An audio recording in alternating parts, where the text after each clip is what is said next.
అందరికీ కూడా ఇల్లు ఇవ్వాలి, అత్యంత అద్భుతమైన ఇల్లు ఇవ్వాలని చెప్పి గౌరవ ముఖ్యమంత్రి చంద్రబాబు నాయుడు గారు ఆనాడు 2017లో ఈ పెట్టిన పథకాన్ని చాలా బ్రహ్మాండంగా ముందుకు తీసుకెళ్లారు అధ్యక్ష.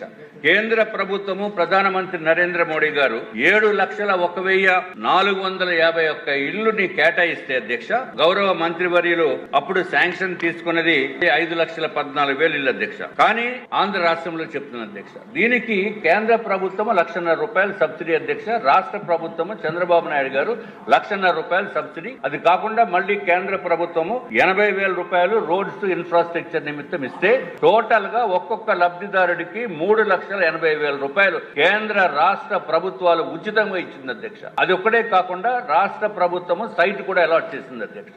ఇంత అత్యంత అద్భుతమైన స్కీమ్ ని ఈయన వచ్చారు అధ్యక్ష. ఎవరు? జగన్మోహన్ రెడ్డి గారు అధ్యక్ష. ఈయన వచ్చి సర్వనాశనం, జగన్మోహన్ రెడ్డి గారు చూడండి, ఇదిగో మీదే ఫోటో, ఎక్కడ చూసినా ఇదే చేస్తే ఆయన వచ్చి ఏం చేశారంటే అధ్యక్ష, ఇల్లు నిర్మాణంలో ఉన్న ఇల్లుని క్యాన్సిల్ చేసేసి మొత్తం మీద 2,53,000 ఇల్లు ఆంధ్ర రాష్ట్రంలో క్యాన్సిల్ చేశారు అధ్యక్ష.